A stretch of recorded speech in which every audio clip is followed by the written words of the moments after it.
श्री स्वामी समर्थ सर्वांना. स्वामी कृपेने तुम्ही सर्व व्यवस्थित असाल अशी स्वामीचरणी प्रार्थना करते. उद्या 28 नोव्हेंबर ते 5 डिसेंबरपर्यंत दत्त जयंतीचा सप्ताह महाराष्ट्रभरात सर्वत्र सुरू होत आहे. प्रत्येक ठिकाणी गावोगावी माझ्या मते दत्तगुरूंचे अनेक मंदिरे असतात आणि दत्तगुरूंचे भक्तही असतात आणि दत्त परंपरा युगानुयुगे चालत आलेली आहे. आणि असं म्हटलं जातं, गुरुचरित्राचा पारायण करणारा व्यक्ती हा नेहमी भाग्यवान समजला जातो. तर उद्यापासून गुरुचरित्राच्या पारायणाचं कथन खूप साऱ्या मंदिरांमध्ये ठिकठिकाणी चालू होत आहे. गावोगावी लोक सामुदायिक पारायण करण्याचा प्रयत्न करतात आणि गुरुचरित्राचं पारायण करून दत्त जयंती ही मोठ्या उत्साहात साजरी केली जाते. गुरुचरित्राचं पारायण का करावं हा पहिला प्रश्न. तर गुरुचरित्राचे पारायण केल्याने तुमचे पूर्वजन्मीचे दोष निघून जाण्यास मदत होते. घरातील पितृदोष कमी होतो आणि तुमचे जे अडलेले कामं आहेत ते अडलेले कामं होण्यास सुरुवात होते आणि गुरुचरित्र तुम्हाला एक जगण्याची नवी दिशा देतं. तुमच्या आयुष्यामध्ये एक चैतन्य निर्माण होतं, पॉझिटिव्हिटी येते. म्हणून गुरुचरित्र करावं. तसं तर गुरुचरित्राचे थोडेफार नियम आहेत. तुम्हाला असं नाही आहे की उपाशी राहून गुरुचरित्राच्या पारायणाचं कथन करायचं आहे. तुम्हाला गुरुचरित्राचं पारायण 2 वेळेचं जेवण करूनही करता येतं. तर गुरुचरित्राचं पारायण करण्याच्या आदल्या दिवशी संध्याकाळी तुम्हाला 4 कुत्र्यांना आणि 1 गाईला पोळीचा म्हणजे चपाती आणि साखरेचा नैवेद्य किंवा चपाती भाजीचा नैवेद्य खाऊ घालवायचा आहे. त्यानंतरून दुसऱ्या दिवशी म्हणजे उद्या ज्यावेळेस तुम्ही गुरुचरित्राचं पारायण करणार आहात, तुम्हाला जर शक्य झालं तर गुरुचरित्राचं पारायण सामुदायिकरित्या करण्याचा प्रयत्न करा. गावोगावी आता भरपूर ठिकाणी गुरुचरित्राच्या पारायणाचे सप्ते उभारले जातात. तर त्या सप्त्यामध्ये तुम्ही पारायण करू शकता.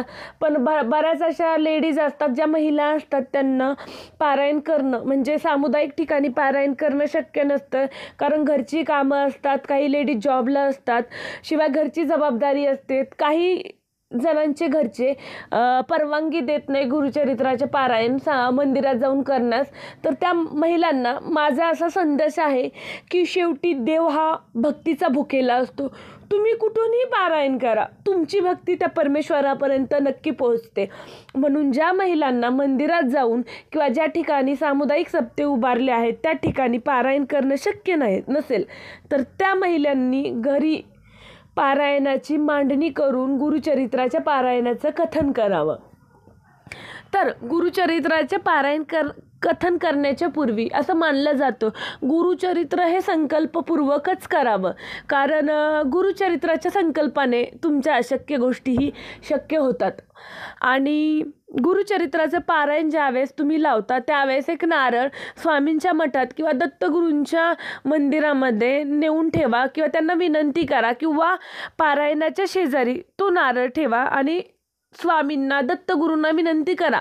तुमची जी काही अडचण असेल ती त्यांना सांगा आणि म्हणा की हे पारायण तुम्ही आमच्याकडून करून घ्या आणि पारायणात काही विघ्न न येता हे पारायण चांगल्यारीत्या यशस्वीरित्या पाडावं अशी त्यांना विनंती करा.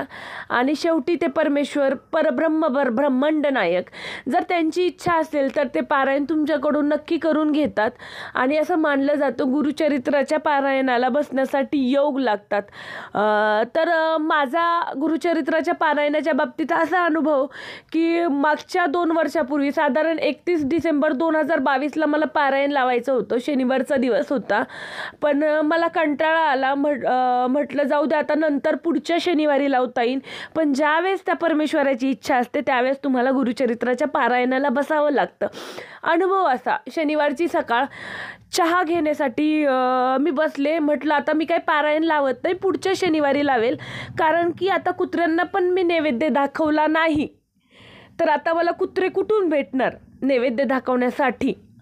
भेटणार हा शब्द माझ्या तोंडातून पडला, तोच माझ्या पाठीमागून 4 कुत्र्याचे पिल्लं आले. माझी आई जोरात ओरडली, अरे कुत्र्याचे पिल्लं आहेत, पटकन उठ मागून. तर कदाचित तो मला गुरुचरित्राच्या पारायणासाठी बसण्याचा स्वामींचा संदेश होता. जर तुमचे योगले असतील गुरुचरित्राच्या पारायण बसण्यासाठी तर ते नक्की स्वामी तुम्हाला बसवतील. आणि शेवटी तुमची इच्छाशक्ती ही प्रबल असावी, कारण गुरुचरित्राच्या पारायणाने शेवटी तुमचंच कल्याण होणार आहे. म्हणून जास्तीत जास्त लोकांनी गुरुचरित्राच्या पारायणाला बसायचा प्रयत्न करा. आणि महिलांनी जर शक्य नसेल तर घरीही बसा, शेवटी तुमची भक्ती महत्त्वाची. आणि गुरुचरित्राच्या पारायणाचे नियम, गुरुचरित्राचे पारायण करताना म्हणजे पारायणाच्या आदल्या दिवशी तुम्हाला 4 कुत्रं आणि 1 गाईला नैवेद्य खाऊ घालायचं आहे. ज्यावेळेस तुम्ही पारायण करताल गुरुचरित्राचं ते संकल्पपूर्वक करायचे. म्हणजे तुम्हाला तुमचा जो संकल्प आहे हातात पाणी घेऊन तुमची जी इच्छा आहे ती बोलायची आणि ते पाणी ताम्हणात सोडायचे. अशा प्रकारे तुम्हाला संकल्प करायचा आहे. गुरुचरित्राचं पारायणाचं कथन करण्यासाठी तो ग्रंथ एका पाटावरती मांडायचा आहे. पाटावर एक साधारण लाल किंवा पिवळा पीस ठेवायचा आहे आणि त्याच्यावर तो ग्रंथ मांडायचा आहे. ग्रंथाला गंधाक्षता आणि फूल तांदूळ लावून ग्रंथाची पूजा करायची आहे, अगरबत्ती लावायची आहे, दिवा लावायचा आहे. आणि शक्य जर जमलं तर तुमचं ग्रंथ चालू असताना जर तुम्हाला शक्य असेल तर 7 दिवस तुम्ही दिवा तेवत ठेवा, म्हणजे कंटिन्यू दिवा ठेवा. आणि जर तुम्हाला शक्य नसेल तर तुम्ही जोपर्यंत वाचताय तोपर्यंत तरी दिवा आणि अगरबत्ती चालू राहू द्या. आणि ग्रंथ वाचण्याचे नियम असे की तुम्हाला फक्त 2 टाईम जेवायचं आहे. 2 टाईम जेवणामध्ये तुम्हाला मेथीची भाजी खायची नाही आहे. आणि विशेष म्हणजे एकच धान्य फराळ करायचा आहे. म्हणजे तुम्हाला चपाती खायची आहे, 2 वेळेस गहू खायचा आहे, गहूची चपातीच खायची आहे. बाजरी ज्वारी हा धान्य प्रकार खायचा नाही आहे तुम्हास. आणि त्याबरोबर तुम्ही चहा घेऊ शकता किंवा तुम्हाला जर शक्य नसेल तर तुम्ही काही लोकांना भूक सहन होत नाही तर त्या लोकांनी फलाहार पण करू शकता. पण 2 वेळेसचं जेवण तुम्ही करू शकता, सकाळी आणि संध्याकाळी 2 वेळेस गुरुचरित्राच्या पारायणाचा वेळेस तुम्हाला जेवण करता येतं. उपाशी राहण्याची गरज नाही आहे, उपवास करण्याचे काही असे नियम नाहीत. आणि 2 वेळेस जेवून पण तुम्हाला भूक लागत असेल तर तुम्ही चहा आणि फळं ग्रहण करू शकता. आणि विशेष एक महत्त्वाची गोष्ट म्हणजे तुम्हाला जेवणामध्ये कांदा लसूण, तुम्ही ज्या भाज्या खात आहात त्या भाज्यांमध्ये कांदा लसूण खायचा नाही. आणि दुसऱ्यांच्या घरचं 7 दिवस तुम्हाला दुसऱ्यांच्या घरचं अन्न पण ग्रहण करायचं नाही आणि पाणी पण ग्रहण करायचं नाही. कारण ज्यावेळेस तुम्ही असं करता त्यावेळेस असं मानलं जातं त्यांचे जे दोष आहे ते तुम्हाला लागण्याची शक्यता असते. त्यामुळे गुरुचरित्राच्या पारायणात कांदा लसूण खायचा नाही आणि दुसऱ्याच्या घरचं पाणी आणि जेवणही करायचं नाही. आणि जे लोक नोकरीसाठी बाहेर असतात किंवा जॉबसाठी त्यांना पर्याय नसतो तर अशा लोकांनी तुम्ही बाहेरचं जरी खात असाल तर त्या जेवणामध्ये शक्यतो कांदा लसूण नसेल याची जबाबदारी, याची काळजी घ्या तुम्ही. आणि त्या जेवणाचे पैसे तुम्ही त्या व्यक्तीस देऊ करा. म्हणजे तुम्हाला तुमचं गुरुचरित्राचं जे पारायण करताल त्याचं तुम्हाला फळ नक्की भेटेल.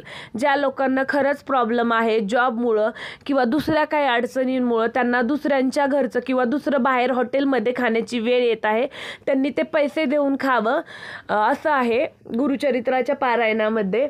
आणखीन जर बोलायचं गेलं गुरुचरित्राचं पारायणाचं तर गुरुचरित्राच्या पारायणाच्या पहिल्या दिवशी 1 ते 9 अध्याय वाचायचे आहे, दुसऱ्या दिवशी 10 ते 21, तिसऱ्या दिवशी 22 ते 29 आहे, त्याच्यानंतर चौथ्या दिवशी 30 ते 35 या अध्यायाचं कथन करायचे. 5व्या दिवशी 35 ते 38, 6व्या दिवशी 39 ते 43 आणि जो शेवटचा दिवस आहे त्या शेवटच्या दिवशी तुम्हाला 44 ते 53 या अध्यायाचं कथन करायचं आहे. आणि ज्यावेळेस तुमच्या गुरुचरित्र पारायणाचं पूर्ण वाचन होईल, 53 अध्याय वाचून होतील, त्या दिवशी तुम्हाला एका ब्राह्मण जोडप्याला शक्य झालंच तर दान दक्षिणा देऊन जेवण त्यांना देऊ करायचं आहे, शिदा देऊ करायचा आहे. आणि तुम्हाला जर शक्य झालं तर स्वामींच्या मंदिरात पण तुम्ही किंवा दत्तांच्या मंदिरात पण तुम्ही नेऊन प्रसाद किंवा गोडधोड नैवेद्य तुम्ही दाखवू शकता आणि एका जोडप्याला, ब्राह्मण जोडप्याला दक्षिणा देण्याचा नक्की प्रयत्न करा आणि त्याला शिदा द्या किंवा जेवण खाऊ घाला. यामुळे तुमचं गुरुचरित्र पारायण संपूर्ण होतं असं मानलं जातं. तर तुम्हा सर्वांना गुरुचरित्र पारायणासाठी खूप खूप शुभेच्छा आणि हे गुरुचरित्राचं पारायण स्वामींच्या आशीर्वादाने चांगलं जावं ही स्वामीचरणी प्रार्थना. श्री स्वामी समर्थ.